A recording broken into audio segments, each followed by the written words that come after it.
शरारती शख्स ਦੇ ਵੱਲੋਂ ਗੁਰੂ ਘਰ ਦੇ ਵਿੱਚ ਦਾਖਲ ਹੋ ਕੇ ਬੇਅਦਬੀ ਦੀ ਘਟਨਾ ਨੂੰ ਅੰਜਾਮ ਦੇਣ ਵਾਸਤੇ ਆਇਆ ਜਾਂਦਾ ਹੈ। ਕਿਵੇਂ ਦੇਖਦੇ ਹੋ ਸਮੁੱਚੇ ਵਰਤਾਰੇ ਨੂੰ? ਇਹਨੂੰ ਤਾਂ ਮਾਰਤਾ ਬਹੁਤ ਵਧੀਆ ਕੰਮ ਕੀਤਾ ਨਿਹੰਗ ਸਿੰਘ ਨੇ ਵੀ ਉਹ ਬੇਅਦਬੀ ਦੀ ਮਨਸ਼ਾ ਲੈ ਕੇ ਆਇਆ, ਕਿਉਂਕਿ ਸਾਡਾ ਸਿਧਾਂਤ ਇਹ ਹੈ ਵੀ ਜੇਕਰ ਤਾਂ ਕੋਈ ਨਿਮ ਕੇ ਆਊਗਾ ਉਹਨੂੰ ਦੇਖ ਦੇਵਾਂਗੇ, ਜੇਕਰ ਕੋਈ ਚੜ੍ਹ ਕੇ ਆਊਗਾ ਤੇਗ ਦੇਵਾਂਗੇ। ਵੀ ਜਿਹੜਾ ਗੁਰੂ ਗ੍ਰੰਥ ਸਾਹਿਬ ਪਾਤਸ਼ਾਹ ਜੀ ਦੀ ਬੇਅਦਬੀ ਕਰਨ ਵਾਸਤੇ ਆ ਗਿਆ, ਗਲਤ ਨਿਗਾਹ ਰੱਖ ਕੇ ਗੁਰੂ ਘਰ ਦੇ ਵਿੱਚ ਆ ਗਿਆ, ਉਹਦਾ ਸੋਧਾ ਲਾਉਣਾ ਚਾਹੀਦਾ। ਬਿਲਕੁਲ ਉਹ ਸਹੀ ਕੀਤਾ ਉਸ ਯੋਧੇ ਨੇ, ਨਿਹੰਗ ਸਿੰਘ ਨੇ। ਉਹਨੂੰ ਮਾਰਨ ਵਾਲੇ ਨੂੰ ਮਾਰਤਾ, ਉਹਨੂੰ ਬਣਦੀ ਸਜ਼ਾ ਦੇਤੀ ਆ। ਜਬੈ ਬਣ ਲੱਗ ਗਏ ਉਹ, ਤਬੈ ਰੋਸ ਜਾਗਿਓ।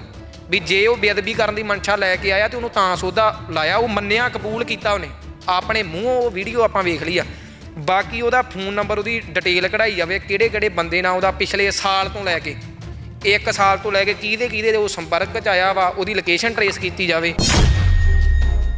ਉਹਦੇ ਤੋਂ ਵੱਧ ਕੇ ਵੀ ਉਹ ਕੁਝ ਨਾ ਕੁਝ ਕਰ ਸਕਦਾ ਸੀ। ਹੋ ਸਕਦਾ ਗੁਰਦੁਆਰਾ ਸਾਹਿਬ ਦੇ ਅੰਦਰ ਪੀੜ੍ਹੀ ਸਾਹਿਬ ਨੂੰ ਅੱਗ ਲਾ ਦਿੰਦਾ, ਜਾਂ ਗੁਰੂ ਗ੍ਰੰਥ ਸਾਹਿਬ ਦਾ ਸਰੂਪ ਚੁੱਕ ਕੇ ਲੈ ਜਾਂਦਾ, ਜਾਂ ਮਹਾਰਾਜ ਦੇ ਅੰਗ ਉੱਥੋਂ ਪਾੜ ਕੇ ਬਾਹਰ ਗਲੀਆਂ 'ਚ ਖਿਲਾਰ ਦਿੰਦਾ। ਇਹ ਤਾਂ ਹੁਣ ਆਪੋ ਆਪਣੀ ਇੱਕ ਸੋਚਣ ਸ਼ਕਤੀ ਹੈ ਨਾ, ਜਿੱਥੋਂ ਤੱਕ ਮਰਜ਼ੀ ਸੋਚ ਲਓ, ਕੁਝ ਵੀ ਉਹ ਬੰਦਾ ਕਰ ਸਕਦਾ ਸੀ। ਗੁਰਦੁਆਰਾ ਸਾਹਿਬ ਦੇ ਵਿੱਚ ਇਸ ਤਰੀਕੇ ਦੇ ਨਾਲ ਇਸ ਤਰ੍ਹਾਂ ਦਾ ਕਾਨੂੰਨ ਹੱਥ ਵਿੱਚ ਲੈਣਾ, ਕਿਸੇ ਨੂੰ ਵੱਢ ਦੇਣਾ, ਫਿਰ ਉਸ ਗੱਲ ਨੂੰ ਕਿਹੜੇ ਸੰਦਰਭ ਦੇ ਵਿੱਚ ਮੰਨਦੇ ਹੋ?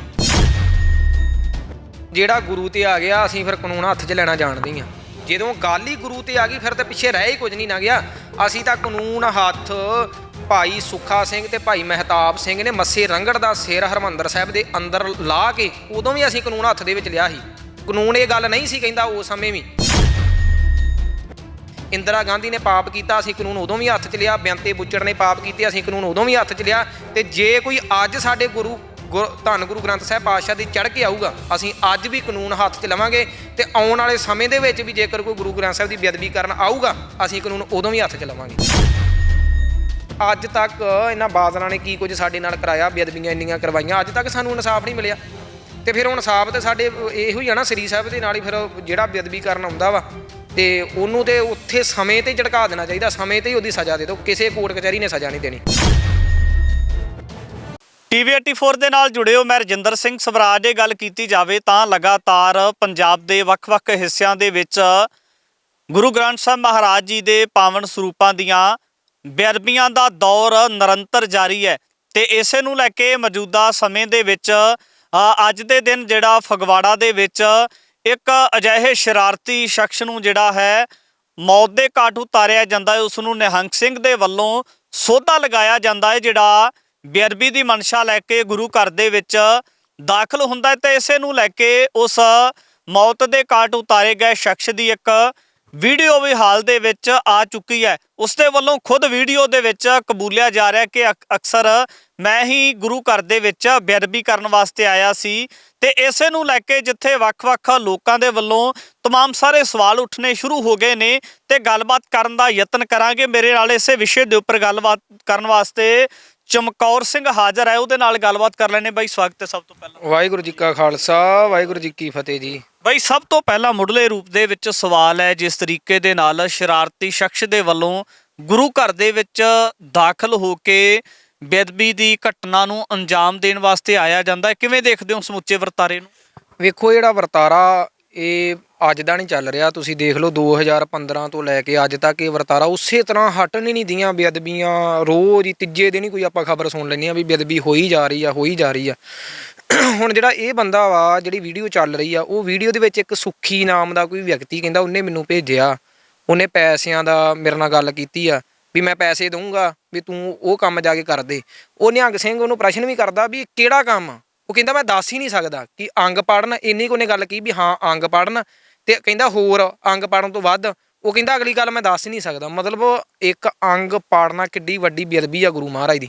ਉਹਦੇ ਤੋਂ ਵੱਧ ਕੇ ਵੀ ਉਹ ਕੁਝ ਨਾ ਕੁਝ ਕਰ ਸਕਦਾ ਸੀ। ਹੋ ਸਕਦਾ ਗੁਰਦੁਆਰਾ ਸਾਹਿਬ ਦੇ ਅੰਦਰ ਪੀੜ੍ਹੀ ਸਾਹਿਬ ਨੂੰ ਅੱਗ ਲਾ ਦਿੰਦਾ, ਜਾਂ ਗੁਰੂ ਗ੍ਰੰਥ ਸਾਹਿਬ ਦਾ ਸਰੂਪ ਚੁੱਕ ਕੇ ਲੈ ਜਾਂਦਾ, ਜਾਂ ਮਹਾਰਾਜ ਦੇ ਅੰਗ ਉੱਥੋਂ ਪਾੜ ਕੇ ਬਾਹਰ ਗਲੀਆਂ 'ਚ ਖਿਲਾਰ ਦਿੰਦਾ।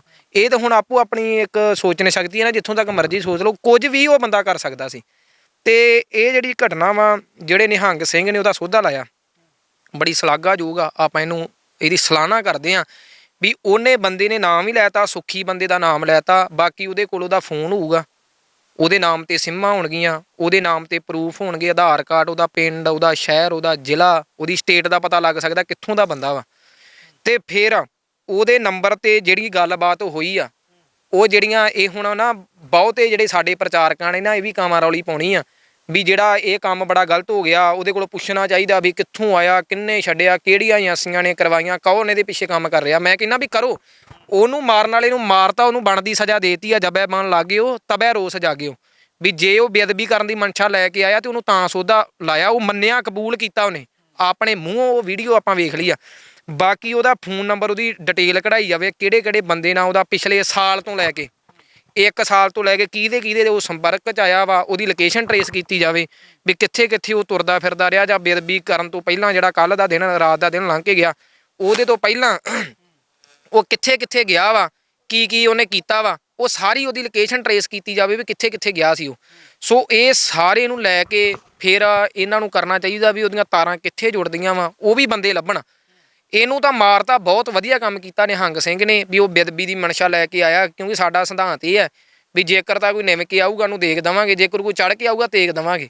ਵੀ ਜਿਹੜਾ ਗੁਰੂ ਗ੍ਰੰਥ ਸਾਹਿਬ ਪਾਤਸ਼ਾਹ ਜੀ ਦੀ ਬੇਅਦਬੀ ਕਰਨ ਵਾਸਤੇ ਆ ਗਿਆ, ਗਲਤ ਨਿਗਾਹ ਰੱਖ ਕੇ ਗੁਰੂ ਘਰ ਦੇ ਵਿੱਚ ਆ ਗਿਆ, ਉਹਦਾ ਸੋਧਾ ਲਾਉਣਾ ਚਾਹੀਦਾ। ਬਿਲਕੁਲ ਉਹ ਸਹੀ ਕੀਤਾ ਉਸ ਯੋਧੇ ਨੇ, ਨਿਹੰਗ ਸਿੰਘ ਨੇ।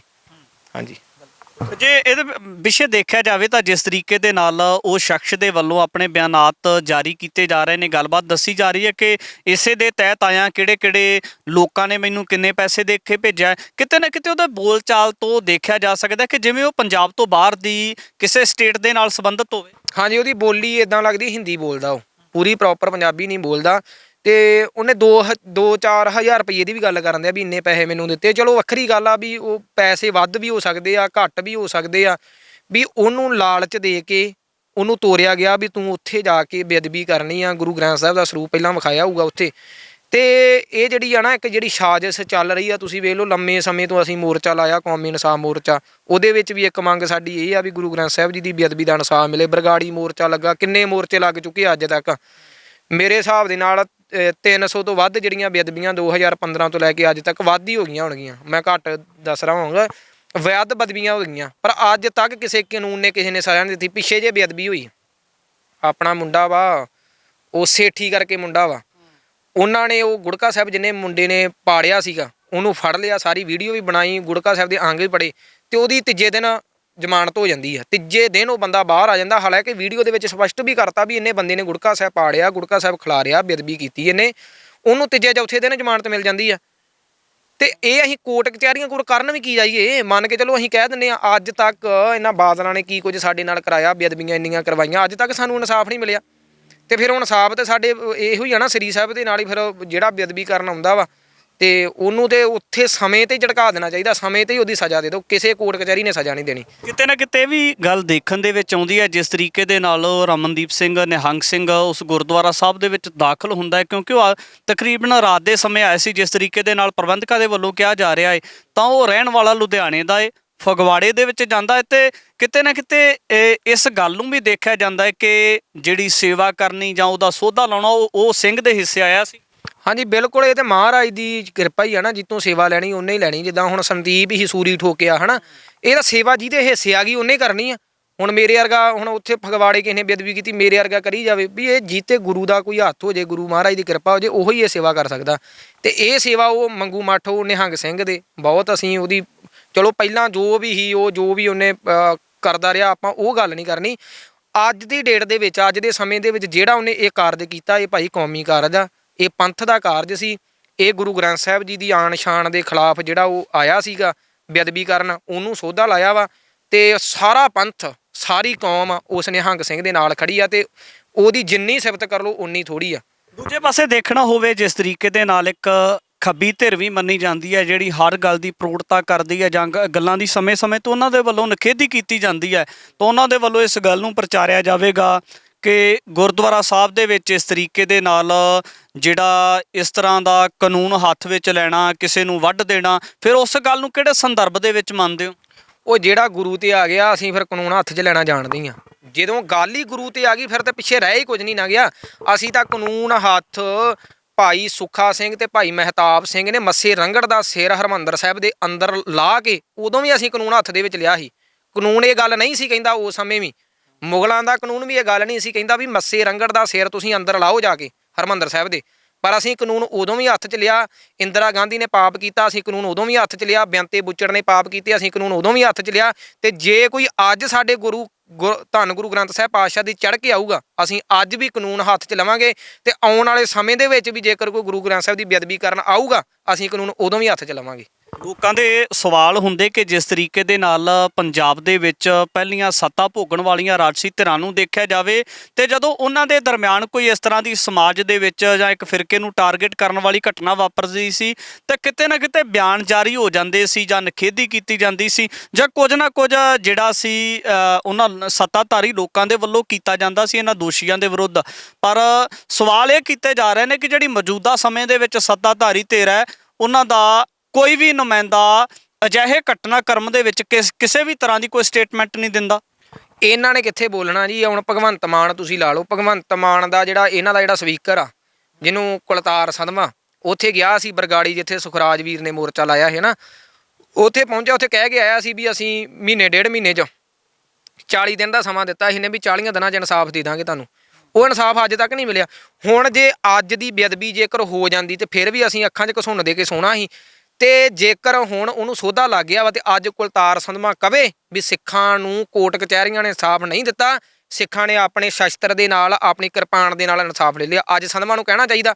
ਅੱਜ ਭਗਵੰਤ ਮਾਨ ਜੇ ਸਿਰ 'ਚ ਪੱਗ ਫਸਾ ਕੇ ਕਹਿੰਦਾ ਵੀ ਮੈਂ ਸਿੱਖ ਹਾਂ, ਉਹ ਗੱਲ ਹਿੱਕ ਠੋਕ ਵਜਾ ਕੇ ਕਵੇ ਵੀ ਮੈਂ ਸਿੱਖਾਂ ਦੇ ਨਾਲ ਆ, ਜਿੰਨੇ ਉਹਨੇ ਮੰਗੂ ਮੱਠ ਵੀਰ ਨਿਹੰਗ ਸਿੰਘ ਨੇ ਸੋਧਾ ਲਾਇਆ, ਭਗਵੰਤ ਮਾਨ ਕਵੇ ਵਾਕਿਆ ਜੇ ਮੈਂ ਮੰਨਦਾ ਤੂੰ ਸਿੱਖ ਦਾ ਪੁੱਤ, ਤੂੰ ਸਿੱਖ ਦਾ ਬੀਜ ਹੋਵੇਂਗਾ ਜੇ ਤੂੰ ਇਹ ਗੱਲ ਕਵੇਂਗਾ ਵੀ ਉਹ ਜੋ ਘਟਨਾ ਨਿਹੰਗ ਸਿੰਘ ਨੇ ਕੀਤੀ ਉਹਨੂੰ ਸੋਧਾ ਲਾਉਣ ਵਾਲੀ ਉਹ ਬਿਲਕੁਲ ਸਹੀ ਆ।